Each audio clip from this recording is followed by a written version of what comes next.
إن الحمد لله نحمده ونستعينه ونستغفره ونؤمن به ونتوكل عليه ونعوذ بالله من شرور أنفسنا ومن سيئات أعمالنا من يهده الله فلا مضل له ومن يضلله فلا هادي له أشهد أن لا إله إلا الله وحده لا شريك له وأشهد أن سيدنا محمدا عبده ورسوله أما بعد فقد قال الله تعالى في قرآنه الكريم أعوذ بالله من الشيطان الرجيم بسم الله الرحمن الرحيم اليوم أكملت لكم دينكم وأتممت عليكم نعمتي ورضيت لكم الإسلام دينا.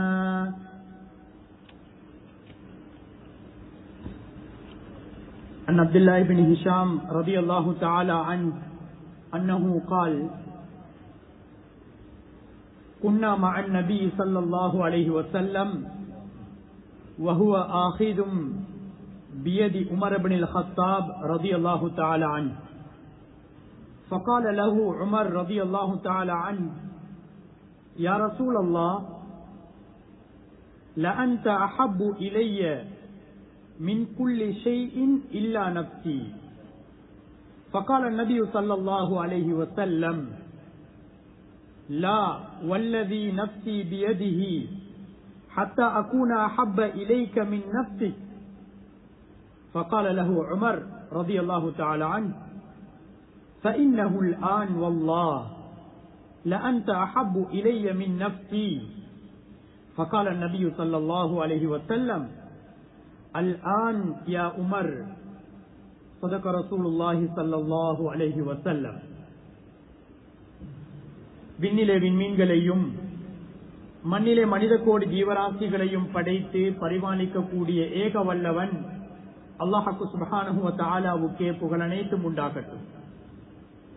அவன் தனித்தவன், இணை துணை அற்றவன், அவனுக்கு நிகராக இந்த உலகத்திலே வணங்கப்படுவதற்கு தகுதியானவன் வேறு யாரும் கிடையாது என்று சாட்சி கூறியவனாக சலாத் என்னும் கருணையும் சலாம் என்னும் ஈரேற்றமும் எம் உயிரிலும் மேலான முஹம்மதே முஸ்தபா அஹ்மதே கரீம் தாஜுல் மதீனா முஹம்மத் ஸல்லல்லாஹு அலைஹி வஸல்லம் அவர்களின் மீதும் அவர்களது வாழ்க்கை வழிமுறைகளை எடுத்து நடந்த உத்தம சஹாபாக்கள், தாபிஊன்கள், தபஅ தாபிஈன்கள், சாலிஹூன்கள், நல்லடியார்கள் அனைவர் மீதும் என்றென்றும் உண்டாவதாக.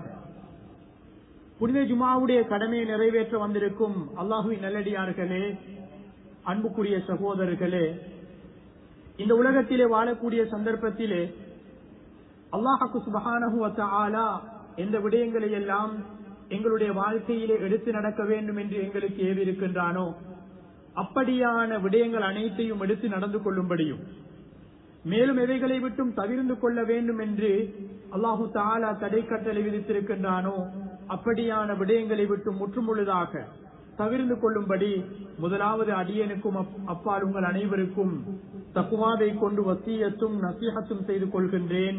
அல்ஹம்துலில்லாஹ்.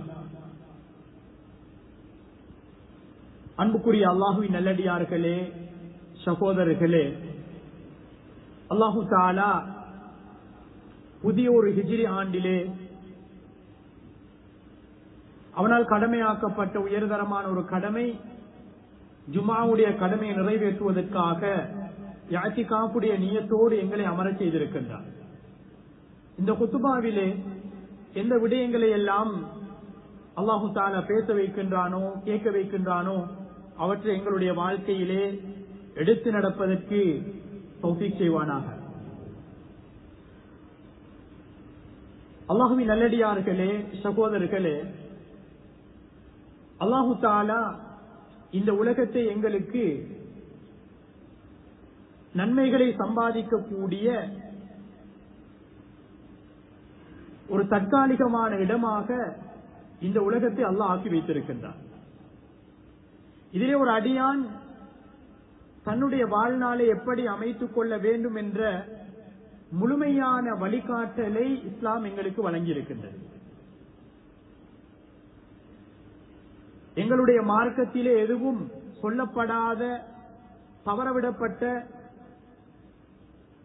எந்த ஒரு விடயங்களும் கிடையாது. அனைத்தும் மிக தெளிவாக, துல்லியமாக கியாமத்து நாள் வரைக்கும் என்னென்ன விடயங்கள் எல்லாம் புதிதாக உருவாக்கப்படுமோ அவற்றுக்கெல்லாம் சிறந்த வழிகாட்டல்களை வழங்கிய மார்க்கம்தான் புனித இஸ்லாம் மார்க்கமாக இருந்து கொண்டிருக்கின்றது. அல் குர்ஆனிலே அல்லாஹு தஆலா அல்-யௌம அக்மல்து லக்கும் தீனக்கும் வ அத்மம்து அலைக்கும் நிஅமதி வ ரதீது லக்குமுல் இஸ்லாம தீனா, ஹஜ்ஜத்துல் வதாவிலே அன்பு நபி ஸல்லல்லாஹு அலைஹி வஸல்லம் அவர்கள் இருக்கக்கூடிய நேரத்திலே அல்லாஹு தஆலா இந்த வசனத்தை இறக்கி வைக்கின்றார்.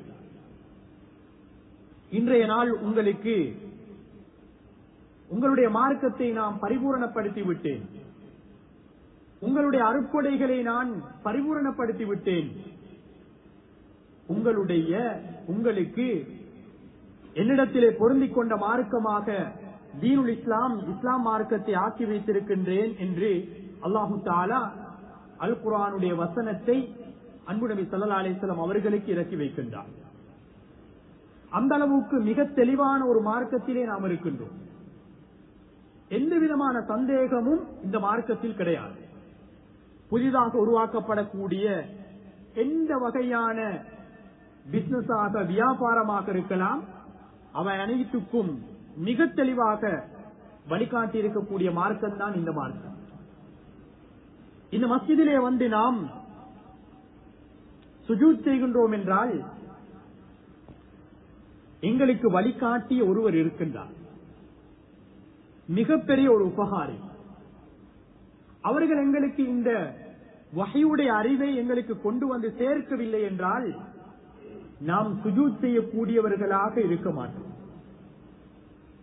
இந்த மார்க்கம், இந்த வஹீயுடைய அறிவு எங்களுக்கு வந்து சேர்வதற்கு காரணமாக இருந்தவர்கள் தான் அன்பு நபி முஹம்மது ஸல்லல்லாஹு அலைஹி வஸல்லம் அவர்கள்.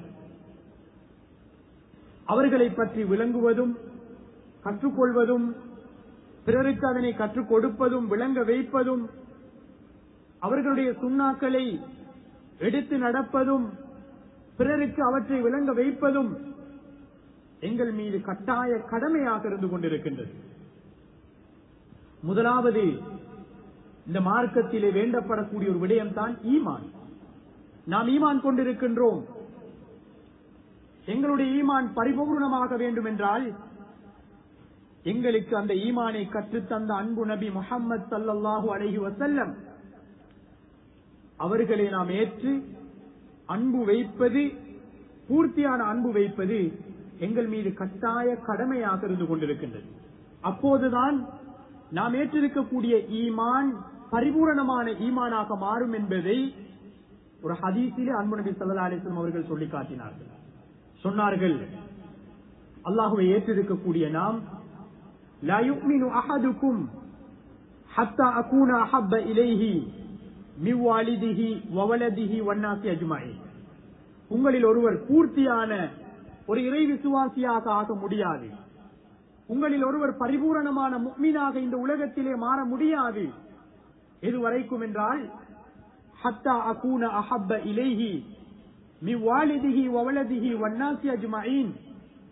இந்த உலகத்திலே நான் இரக்கம் வைக்கப்படக்கூடிய, அன்பு வைக்கப்படக்கூடியவனாக மாறும் வரைக்கும் அந்த மனிதனுக்கு அவருடைய பெற்றோரை விட, தாயை விட, தந்தையை விட, தன்னுடைய பிள்ளையை விட இரக்கத்துக்குரியவராக, அன்புக்குரியவராக அன்பு நபி ஸல்லல்லாஹு அலைஹி வஸல்லம் அவர்களை ஆக்கிக் கொள்ளாத வரைக்கும் பரிபூரணமான முஃமினாக ஆக முடியாது என்பதைத்தான் ஸல்லல்லாஹு அலைஹி வஸல்லம் அவர்கள் அந்த ஹதீஸிலே சொல்லி காட்டினார்கள். எம்முடைய அன்பு, பெற்றோரை விட எம்முடைய அன்பு இருக்க வேண்டும். அது அன்பு நபி ஸல்லல்லாஹு அலைஹி வஸல்லம் அவர்களோடு தான் இருக்க வேண்டும். நாம் பெற்றெடுத்த பிள்ளைகளை விட எங்களுடைய அன்பு யாரோடு இருக்க வேண்டும்? அது அன்பு நபி ஸல்லல்லாஹு அலைஹி வஸல்லம் அவர்களோடுதான் இருக்க வேண்டும். அப்போதுதான் எங்களுடைய ஈமான் பரிபூரணமான ஈமானாக மாற முடியும். இல்லாவிட்டால் பரிபூரணமான ஒரு முஃமினாக இருக்க முடியாது இந்த உலகத்திலே. அப்துல்லாஹ் இப்னு ஹிஷாம் ரலியல்லாஹு தஆலா அன்ஹு அவர்கள் சொல்லி காட்டுகின்றார்கள், நான் ஸல்லல்லாஹு அலைஹி வஸல்லம் அவர்களோடு ஒரு மஜ்லிஸிலே இருந்தேன். இந்த நேரத்திலே அமீருல் முஃமினீன் உமர் இப்னு கத்தாப் ரலியல்லாஹு தஆலா அன்ஹு அவர்கள் ஸல்லல்லாஹு அலைஹி வஸல்லம் அவர்களுடைய மஜ்லிஸிலே இருந்தார்கள். அவர்களுடைய கையை அன்பு நபி அவர்கள் பிடித்துக் கொண்டிருந்தார்கள். அந்த நேரத்தில் உமர் இப்னு கத்தாப் ரலியல்லாஹு தஆலா அன்ஹு அவர்கள் சொல்கின்றார்கள், யா ரசூலல்லாஹ், யா ரசூலல்லாஹ், எனக்கு மிகவும் விருப்பமானவர் நீங்கள். ஆனால் என்னை நான் முதலில் நேசிக்கின்றேன், அதற்கு அடுத்தபடியாக நான் நேசிக்கக்கூடியவன் நீங்கள் என்பதை உமர் இப்னு கத்தாப் ரலியல்லாஹு தஆலா அன்ஹு அவர்கள் சொல்லுகின்றார்கள். இந்த நேரத்திலே ஸல்லல்லாஹு அலைஹி வஸல்லம் அவர்கள் சொன்னார்கள், அப்படி இருக்க முடியாது. இந்த உலகத்திலே பரிபூரணமான ஒரு முஃமின் யார் என்று சொன்னால் அனைத்தையும் விட என்னை விரும்ப வேண்டும் என்பதை ஸல்லல்லாஹு அலைஹி வஸல்லம் அவர்கள் உமர் இப்னு கத்தாப் ரலியல்லாஹு தஆலா அன்ஹு அவர்களுக்கு சொல்லி காட்டினார்கள். உடனடியாக உமர் இப்னு கத்தாப் ரலியல்லாஹு அன்ஹு அவர்கள் சொன்னார்கள், யா ரசூலுல்லாஹ், எனக்கு தெரியாது. இந்த உலகத்திலே இருக்கக்கூடிய எல்லாவற்றையும் விட நான் உங்களை விரும்புகின்றேன் என்று உமர் இப்னு கத்தாப் ரலியல்லாஹு அன்ஹு அவர்கள் சொன்ன நேரத்திலேதான் ஸல்லல்லாஹு அலைஹி வஸல்லம் அவர்கள் இதுதான் உண்மையான அன்பு என்பதை உமர் இப்னு கத்தாப் ரலியல்லாஹு தஆலா அன்ஹு அவர்களுக்கு விளங்கப்படுத்துகின்றார்கள். அன்புக்குரிய இஸ்லாமிய சகோதரர்களே, பெரியவர்களே, அல்லாஹுவை நாம் ஈமான் கொண்டிருக்கின்றோம். அதற்கு அடுத்தபடியாக அன்பு நபி ஸல்லல்லாஹு அலைஹி வஸல்லம் அவர்களை நாம் ஈமான் கொண்டிருக்கின்றோம். அப்படி என்றால் நாம் அன்பு நபி அவர்களுடைய ஈமானுக்கு அடையாளம் முதலாவது நாம் நபி அவர்களோடு அன்பு வைக்க வேண்டும், நேசம் வைக்க வேண்டும். அவர்கள்தான் எங்களுடைய உள்ளத்திலே இருக்க வேண்டும். அவர்களுடைய ஒரு சுன்னாவுக்கு மாற்றமாக ஒரு விடயம் நடக்குமாக இருந்தால் அதனை எங்களால் தாங்கிக் கொள்ள முடியாத ஒரு நிலை இருக்க வேண்டும். அப்போதுதான் பரிபூரணமான ஒரு இறை விசுவாசியாக எங்களால் மாற முடியும். அல் குர்ஆனிலே அல்லாஹு தஆலா சொல்லி காட்டுகின்றான், லகத் கான லக்கும் ஃபீ ரசூலில்லாஹி உஸ்வத்துன் ஹஸனா லிமன் கான யர்ஜுல்லாஹ வல் யௌமல் ஆகிர். இந்த உலகத்திலே பின்பற்றப்படுவதற்கு தகுதியானவர் உங்களுடைய ரசூல், அல்லாஹுடைய தூதர் அன்பு நபி முஹம்மது ஸல்லல்லாஹு அலைஹி வஸல்லம் அவர்களுடைய வாழ்க்கை தான் உங்களுக்கு பின்பற்றுவதற்கு தகுதியான ஒரு வாழ்க்கையாக இருக்கின்றது என்பதை அல் குர்ஆன் எங்களுக்கு சொல்லி காட்டுகின்றது. அல்லாஹுவை ஈமான் கொள்கின்றோம். அதற்கு அடுத்ததாக நபி அவர்களை ஈமான் கொள்ள சொல்லி இருக்கின்றது அல் குர்ஆன். ஃபஆமினு பில்லாஹ் வ ரசூலி, அல்லாஹுவை கொண்டு ஈமான் கொள்ளுங்கள். அதற்கு அடுத்தபடியாக நீங்கள் நபி அவர்களை கொண்டு ஈமான் கொள்ளுங்கள் என்று அல் குர்ஆன் சொல்கின்றது என்றால், ஈமானுடைய இடத்திலே அல் குர்ஆன் நபி அவர்களை வைக்கின்றது என்றால் அவர்களை நாம் அன்பு வைப்பது கட்டாய கடமையாக இருந்து கொண்டிருக்கின்றது. எங்களுடைய அன்பு எப்படி இருக்க வேண்டும் என்றால், அபூபக்கர் சித்திக் ரலியல்லாஹு தஆலா அன்ஹு அவர்களுடைய அன்பை போன்று இருக்க வேண்டும். அன்பு நபி ஸல்லல்லாஹு அலைஹி வஸல்லம் அவர்கள் ஹிஜ்ரத்துடைய பயணத்திலே தன்னோடு இருப்பதற்கு தேர்ந்தெடுத்தவர்கள் தான் அபூபக்கர் ரலியல்லாஹு தஆலா அன்ஹு அவர்கள். நபி அவர்களுடைய அந்த ஹிஜ்ரத்துடைய பாடம் மிக முக்கியமான பல விடயங்களை எங்களுக்கு கற்றுத் தருகின்றது. இந்த முஹர்ரமுடைய பாடத்திலே, முஹர்ரமுடைய மாதத்திலே அந்த பாடங்களை நாம் ஞாபகம் செய்து கொள்ள வேண்டும். ஸல்லல்லாஹு அலைஹி வஸல்லம் அவர்கள் அந்த ஹிஜ்ராவுக்கு திட்டமிட்டார்கள். முதலாவதாக தன்னோடு இருப்பதற்கு தகுதியானவர் யார் என்பதை அடையாளம் கண்டார்கள். அதுதான் அபூபக்கர் சித்திக் ரலியல்லாஹு தஆலா அன்ஹு அவர்கள். அபூபக்கர் சித்திக் ரலியல்லாஹு தஆலா அன்ஹு அவர்கள் இஸ்ரா மிஅராஜுடைய பயணத்தை நபி அவர்கள் வந்து சொன்ன நேரத்திலே அபூபக்கர் ரலியல்லாஹு தஆலா அன்ஹு அவர்கள் சற்றேனும் ஒரு நொடி கூட என்ன செய்யவில்லை, அவர்கள் சந்தேகிக்கப்படவில்லை. முஷ்ரிக்கள் சந்தேகித்தார்கள். அவ்வளவு ஆயிரக்கணக்கான மைல்கள் ஒரு நொடி பொழுதிலே எவ்வாறு போய் வரலாம் என்பதை கேள்வியாக கேட்டார்கள். ஆனால் அபூபக்கர் சித்திக் ரலியல்லாஹு தஆலா அன்ஹு அவர்கள் உடனடியாக நம்பினார்கள். அதுதான் சித்திக் என்ற பெயரை அவர்கள் எடுத்துக்கொண்டார்கள். அவர்களுடைய அன்பு எப்படி இருந்தது என்றால், ஹிஜ்ராவுடைய பயணத்திலே ஸல்லல்லாஹு அலைஹி வஸல்லம் அவர்கள் குகையிலே இருக்கக்கூடிய நேரத்திலே ஸல்லல்லாஹு அலைஹி வஸல்லம் அவர்களுடைய மேனியிலே ஈரமான ஒரு தன்மை அவர்கள் உணர்கின்றார்கள். பார்க்கின்றார்கள், அபூபக்கர் சித்திக் ரலியல்லாஹு தஆலா அன்ஹு அவர்களுடைய கண்ணால் கண்ணீர் வடிந்து கொண்டிருக்கின்றது. ஸல்லல்லாஹு அலைஹி வஸல்லம் அவர்கள் கேட்கின்றார்கள், எதற்காக அழுகின்றீர்கள்? சொன்னார்கள், மா அப்கி அலா நஃப்ஸி, நான் எனக்காக வேண்டிய அளவில்லை யா ரசூலல்லாஹ், நான் உங்களுக்காக அழுகின்றேன் என்று சொன்னார்கள். விரோதிகள் பக்கத்திலே வந்து விட்டார்கள், உங்களை தேடி பக்கத்திலே வந்து விட்டார்கள், எங்களை அடைந்து கொள்வார்களோ, கண்டுபிடித்து விடுவார்களோ என்று பயந்து உங்களுக்காக நான் அழுகின்றேன் யா ரசூலல்லாஹ் என்று அபூபக்கர் சித்திக் ரலியல்லாஹு தஆலா அன்ஹு அவர்கள் அழுதார்கள் என்றால் அதுதான் உண்மையான அன்பாக இருந்து கொண்டிருக்கிறது. அன்புக்குரிய இஸ்லாமிய சகோதரர்களே, அல்லாஹ்வின் நல்லடியார்களே, இந்த முஹப்பத் எங்களிடத்தில் இருக்க வேண்டும். இரண்டாவது மிக முக்கியமான ஒரு விடயம் தான், ஸல்லல்லாஹு அலைஹி வஸல்லம் அவர்களை நாம் நேசம் வைக்கின்றோம் என்றால் இந்த உலகத்தில் அவர்களுடைய சுன்னாக்களை நாம் எடுத்து நடக்க வேண்டும். வெறுமனே நான் அன்பு வைத்திருக்கின்றேன், நேசம் வைத்திருக்கின்றேன் என்று ஒரு மனிதன் வாதாடுகின்றான் என்றால்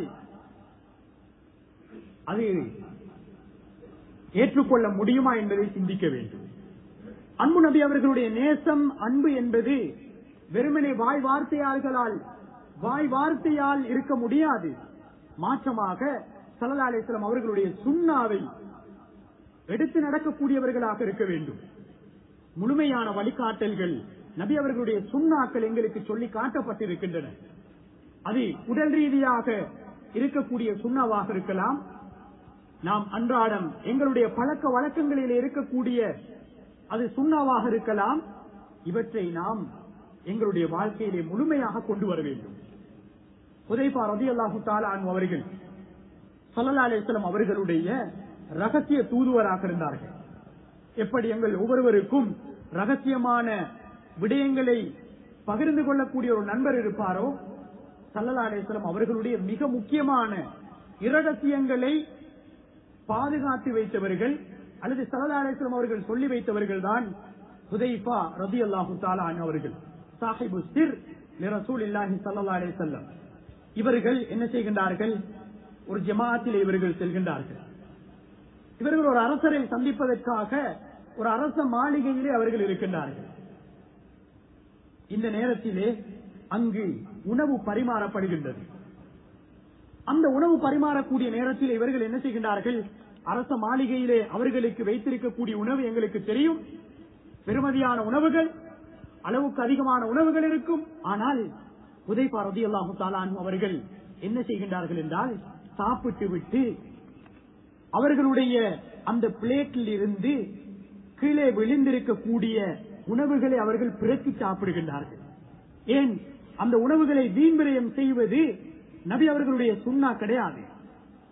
அவர்களுக்கு சொல்லப்படுகின்றது, தாராளமாக உணவு இருக்கின்றது, தாராளமாக உணவு இருக்கின்றது, உங்களுக்கு இவற்றை சாப்பிடலாமே, நீங்கள் அரச மாளிகையிலே இவ்வாறு சாப்பிடுவது நல்லதல்லையே என்று அவர்களிடத்திலே சொன்ன நேரத்திலே ஹுதைஃபா ரலியல்லாஹு தஆலா அன்ஹு அவர்கள் சொன்னார்கள், அஅத்ருக்கு சுன்னத ஹபீபி ஸல்லல்லாஹு அலைஹி வஸல்லம் லிஹாதிஹில் ஹுமகா, இவர்களுக்காக நான் எனது அன்பு நபியுடைய சுன்னாவை விட்டுவிடலாமா என்று அவர்கள் அந்த அரச மாளிகையிலே கேட்கின்றார்கள். இதுதான் அன்பு நபி அவர்களுடைய சுன்னாவை எடுத்து நடப்பதாக இருந்து கொண்டிருக்கின்றது. ஸல்லல்லாஹு அலைஹி வஸல்லம் அவர்களுடைய காலத்திலே வாழ்ந்த மிக முக்கியமான ஒரு சஹாபிதான் இப்னு உமர் ரலியல்லாஹு தஆலா அன்ஹு அவர்கள். இவர்கள் எந்த அளவுக்கு நபி அவர்களுடைய சுன்னாவை எடுத்து நடப்பார்கள் என்றால் ஒன்றையும் விட்டுவிட மாட்டார்கள். ஆனால் ஸல்லல்லாஹு அலைஹி வஸல்லம் அவர்களுடைய வாழ்க்கையிலே, இப்னு உமர் ரலியல்லாஹு அன்ஹு அவர்களுடைய வாழ்க்கையிலே சில விடயங்களை பார்த்தார்கள், அதனையும் நபி அவர்கள் அவர்களுக்கு எட்டி வைத்தார்கள். ஹப்ஸா ரலியல்லாஹு அன்ஹா அவர்கள் நபி அவர்களுடைய மனைவி, அவர்கள் அழைத்து சொன்னார்கள், யா ஹப்ஸா, நிஅமர் ரஜுலு அப்துல்லா, மக்கள்ல சிறந்தவர் அப்துல்லா தான், அவர்தான் இப்னு உமர் ரலியல்லாஹு அவர்கள், ஹப்ஸா ரலியல்லாஹு அவர்களுடைய சகோதரர். சொல்லிவிட்டு சொன்னார்கள், எல்லா விடயங்களையும் அவர் எடுத்து நடக்கின்றார், எல்லா சுன்னாக்களையும் அவர் எடுத்து நடக்கின்றார். சொன்னார்கள், நிஅமர் ரஜுலு அப்துல்லா இன் ஸல்லா பில்லைல், ஆனால் அவரிடத்திலே விடுபட்ட ஒன்று இருந்தது, அதுதான் இரவிலே தொழக்கூடிய அந்த தொழுகையை சில போது அவர்கள் விட்டு விடுவார்கள். சொல்லி காட்டினார்கள், தனது சகோதரியிடத்திலே போய் சகோதரிடத்திலே சொல்லுங்கள் என்று. அன்றைய நாளில் இருந்து இப்னு உமர் அப்துல்லா ரலியல்லாஹு தஆலா அன்ஹு அவர்கள் இரவு தொழுகையையும் விட்டது கிடையாது. அன்புக்குரிய இஸ்லாமிய சகோதரிகளே, பெரியவர்களே, நாம் ஒரு கணம் சிந்திக்க கடமைப்பட்டிருக்கின்றோம். நாம் வாழக்கூடிய சூழல் எங்களுக்கு தெரியும். எங்களுடைய மாற்று மத சகோதரர்கள் எங்களோடு இருக்கக்கூடிய ஒரு சூழலிலே தான் நாம் வாழ்ந்து கொண்டிருக்கின்றோம். பக்கத்து வீடு, அது முஸ்லிம் அல்லாத சகோதரர் இருப்பார். இடது பக்கத்தில் இருக்கக்கூடிய வீடு, அதுவும் சில போது முஸ்லிம் அல்லாதவர்கள் இருக்கலாம். இந்த சூழலிலே நாம் எப்படி அன்பு நபி ஸல்லல்லாஹு அலைஹி வஸல்லம் அவர்களை பற்றி அவர்களுக்கு எத்தி வைத்திருக்கின்றோம். ஸல்லல்லாஹு அலைஹி வஸல்லம் அவர்கள் நபியாக அனுப்பப்பட்டது அது முஸ்லிம்களுக்கு மாத்திரம் அல்ல, முஸ்லிம் அல்லாத அனைவருக்கும் இந்த உலகத்துக்கே ரஹ்மத்தாக அனுப்பப்பட்டவர்கள். நபி அவர்கள் முஸ்லிம்களோடு மாத்திரம் ரஹ்மத்தாக நடந்து கொள்ளவில்லை, மனிதர்களோடு மாத்திரம் நடந்து கொள்ளவில்லை, மிருகங்களோடும் மரம் மட்டைகளோடும் ஸல்லல்லாஹு அலைஹி வஸல்லம் அவர்கள் ரஹ்மத்தாக நடந்து கொண்டார்கள் என்பதை நாம் ஈமான் கொண்டு அறிந்து வைத்திருக்கின்றோம். ஆனால் மிக முக்கியமான ஒரு விடயம் தான், நாம் வாழக்கூடிய இந்த சூழலிலே நாம் முதலாவது ஸல்லல்லாஹு அலைஹி வஸல்லம் அவர்களுடைய சுன்னாவை எடுத்து நடக்கின்றோமா என்பது முதலாவது ஒரு கேள்வி. அவற்றை நாம் முழுமையாக சிந்திக்க கடமைப்பட்டிருக்கின்றோம். இரண்டாவது, எங்களுடைய சகோதரர்கள், மாற்று மத சகோதரர் இருக்கின்றார்கள். அன்பு நபி ஸல்லல்லாஹு அலைஹி வஸல்லம் அவர்களை பற்றி எழுதிய நூல்கள் இருக்கின்றன, சிறிய சிறிய நூல்கள் இருக்கின்றன, எல்லா மொழிகளிலும் அவை காணப்படுகின்றன. இவற்றை எத்தி வைப்பது எங்கள் மீது கடமையாக இருக்கின்றது. எப்படி சுன்னாவை நாம் செய்து கொண்டிருப்போமோ அந்த சுன்னாவையும் அன்பு நபி ஸல்லல்லாஹு அலைஹி வஸல்லம் அவர்களை பற்றியும் மாற்று மத சகோதரர்களுக்கு சரியான முறையிலே நாம் எத்தி வைக்கவில்லை என்றால் அன்பு நபி ஸல்லல்லாஹு அலைஹி வஸல்லம் அவர்களை பற்றி நாம் விரும்பாத விடயங்களை அவர்கள் பேசக்கூடியவர்களாக மாறிவிடுவார்கள். நபி அவர்களுடைய வாழ்க்கை அது முன்மாதிரியான வாழ்க்கை. அது ஒரு இடத்திலும் மோசமாக பேசுவதை ஒரு முஸ்லிம் ஒரு நாளும் விரும்ப மாட்டான். அது சோசியல் மீடியாக்களாக இருக்கலாம், எங்காக இருந்தாலும் முதலாவது அது எங்களுடைய குற்றமாக இருக்கலாம் என நான் நினைக்கின்றேன். ஏனென்றால் போதிய அளவு அந்த அறிமுகத்தை நாம் மாற்று மத சகோதரர்களுக்கு கொடுக்காத காரணத்தினால் அவர்கள் அன்பு நபி ஸல்லல்லாஹு அலைஹி வஸல்லம் அவர்களை பற்றி மிக மோசமாக நாம் விரும்பாத விடயங்களை அவர்கள் பேசிக் கொண்டிருக்கின்றார்கள். இது எங்களுடைய பாரிய ஒரு பொறுப்பாக இருந்து கொண்டிருக்கின்றது. முழுமையாக நாம் விளங்கி வைத்திருக்கின்றோம். அல் குர்ஆன் எங்களுக்கு சொல்லிக் காட்டி இருக்கின்றது. அன்பு நபி ஸல்லல்லாஹு அலைஹி வஸல்லம் அவர்களுடைய உடல் உறுப்புகள் அது எப்படி இருக்கின்றது, அவர்களுடைய வார்த்தைகள் எப்படி இருந்தது, முஸ்லிம்களோடு முஸ்லிம் அல்லாதவர்களோடு அவர்கள் எப்படி நடந்து கொண்டார்கள். ஸல்லல்லாஹு அலைஹி வஸல்லம் அவர்களுடைய மஸ்ஜிதுன் நபவிக்கு நஜ்ரானில் இருந்து வந்தார்கள் முஸ்லிம் அல்லாத கிறிஸ்துவ சகோதரர்கள். ஸல்லல்லாஹு அலைஹி வஸல்லம் அவர்கள் தன்னுடைய விருப்பை அவர்களுக்கு கொடுத்தார்கள், விரித்து வைத்தார்கள் உட்காருவதற்காக. அந்த அளவுக்கு அன்பு நபி ஸல்லல்லாஹு அலைஹி வஸல்லம் அவர்களுடைய முஆமலாத், அவர்களுடைய தொடர்பாடல் முஸ்லிம் அல்லாத சகோதரர்களோடு இருந்திருக்கின்றது. சிறை கைதிகளாக பிடிபட்டவர்களை மஸ்ஜிதிலே ஸல்லல்லாஹு அலைஹி வஸல்லம் அவர்கள் தன்னோடு வைத்துக் கொண்டிருந்தார்கள். அது மாத்திரமல்ல, எங்களுக்கு தெரியும் ஏராளமான விடயங்களை நாம் அறிந்து வைத்திருக்கின்றோம். இதை நாம் எத்தி வைப்பது எங்கள் மீது கட்டாய கடமையாக இருந்து கொண்டிருக்கின்றது. அன்பு வைப்பது, அன்பு நபி அவர்களுடைய சுன்னாக்களை நாம் எடுத்து நடப்பது, நபி அவர்களை பற்றிய அறிமுகத்தை அவர்களுக்கு நாம் செய்து வைப்பது, எங்களுடைய அன்பு நபி ஸல்லல்லாஹு அலைஹி வஸல்லம் அவர்களை பாதுகாப்பது. உலமாக்கள் கிதாபுகளிலே எழுதுகின்றார்கள் எந்த அளவுக்கு என்றால், நபி அவர்களுடைய அன்பு அது எப்படி இருக்க வேண்டும் என்றால், நபி அவர்கள் உயிரோடு இருக்கக்கூடிய நேரத்திலும் அவர்களுடைய கண்ணியத்தை பாதுகாப்பது. அல் குர்ஆன் சொல்லி காட்டுகின்றது, அவர்களை நாம் கண்ணியப்படுத்த வேண்டும். இமாம் இப்னு தைமியா ரஹிமஹுல்லாஹ் அவர்கள் சொல்கின்றார்கள், என்று சொன்னால் நபி அவர்களுக்கு அவப்பெயர் கொண்டு வரக்கூடிய ஏதாவது ஒரு விடயம் நிகழுமாக இருந்தால் அந்த நேரத்திலே அதனை நாம் தடுக்க வேண்டும், தெளிவுபடுத்த வேண்டும், கலந்துரையாடல்களை மேற்கொள்ள வேண்டும், பரிபூர்ணமான தெளிவை கொடுக்க வேண்டும் என்பதை இமாம் இப்னு தைமியா ரஹிமஹுல்லாஹ் அவர்கள் சொல்லி காட்டுகின்றார்கள். அவர்களை நாம் கண்ணியப்படுத்த வேண்டும். அவர்களுக்கு எதிராக வரக்கூடிய விடயங்களுக்கு நாம் பதில் கொடுப்பதும் தெளிவு கொடுப்பதும், எங்களுக்கு முடியுமான வகையிலே அதனை தடுத்து நிறுத்துவதும் எங்களுடைய பொறுப்பாக இருந்து கொண்டிருக்கின்றது. எனவே அன்புக்குரிய அல்லாஹ்வின் நல்லடியார்களே, சகோதரர்களே, அன்பு நபி ஸல்லல்லாஹு அலைஹி வஸல்லம் அவர்களை இந்த உலகத்திலே நாம் அனைத்தையும் விட, எல்லாவற்றையும் விட, அது சொத்துக்கள், செல்வங்கள், பொருட்கள், எங்களுடைய வாகனங்கள், எங்களுடைய வீடுகள், எங்களுடைய பதவிகள், இவை அனைத்தையும் விட மேலாக நாம் அன்பு வைக்க வேண்டியவர்கள் ஸல்லல்லாஹு அலைஹி வஸல்லம் அவர்கள். இரண்டாவது, ஸல்லல்லாஹு அலைஹி வஸல்லம் அவர்களுக்கு அவப்பெயரை அல்லது அவர்களை பற்றி மோசமாக சொல்லக்கூடிய நேரத்திலே அவற்றுக்கான தெளிவை கொடுப்பது எங்கள் மீது கடமையாக இருந்து கொண்டிருக்கின்றது. மூன்றாவது விடயம், நபி அவர்களை நாம் அன்பு வைக்கின்றோம் என்றால் எல்லா நேரங்களிலும் அவர்களுடைய பெயர் சொல்லப்படக்கூடிய நேரங்கள், ஏனைய நேரங்களிலே முழுமையாக அந்த ஸலவாத்தை எங்களுடைய வாழ்க்கையிலே நாம் கடைபிடிக்க வேண்டும். அது அல் குர்ஆன் எங்களுக்கு சொல்லக்கூடிய ஒரு இபாதத். அல்லாஹ்வும் மலக்குமார்களும் ஸலவாத் சொல்கின்றார்கள், நீங்கள் ஸலவாத் சொல்லுங்கள் என்று அல்லாஹு தஆலா எங்களை பணிக்கக்கூடிய ஒரு விடயம். எனவே இவற்றை எங்களுடைய வாழ்க்கையிலே கொண்டு வருவதற்கு எல்லாம் வல்ல அல்லாஹு தஆலா நம் அனைவருக்கும் தௌஃபீக் செய்வானாக. யா அல்லாஹ் எங்களுடைய பாவங்கள் அனைத்தையும் மன்னித்திடுவாயாக. யா அல்லாஹ் எங்களுடைய பெற்றோர்களுடைய பாவங்கள் அனைத்தையும் மன்னித்திடுவாயாக. யா அல்லாஹ் இந்த உலகத்திலே இருக்கக்கூடிய அனைத்து சொத்துக்கள், செல்வங்கள், குடும்பம், பெற்றோர்களை, பிள்ளைகள் அனைத்தையும் விட அன்பு நபி ஸல்லல்லாஹு அலைஹி வஸல்லம் அவர்களை அன்பு வைக்கக்கூடிய கூட்டத்திலே நம் அனைவரையும் சேர்த்தருள்வாயாக. யா அல்லாஹ் அன்பு நபி ஸல்லல்லாஹு அலைஹி வஸல்லம் அவர்களோடு நாளைய கியாமத்துடைய நாளையிலே நெருக்கமாக இருக்கக்கூடிய அந்த கூட்டத்தார்களிலே எங்களை ஆக்கி வைப்பாயாக. அதற்காக நீ சொல்லக்கூடிய அந்த ஸலவாத்தை யார் இந்த உலகத்திலே அதிகமாக சொல்வார்களோ அவர்கள் நாளைய கியாமத்துடைய நாளையிலே நபி அவர்களுக்கு நெருக்கமாக இருப்பார்கள் என்று ஸல்லல்லாஹு அலைஹி வஸல்லம் அவர்கள் எங்களுக்கு சொல்லி தந்திருக்கின்றார்கள். அவற்றை எங்களுடைய வாழ்க்கையிலே கொண்டு வருவதற்கு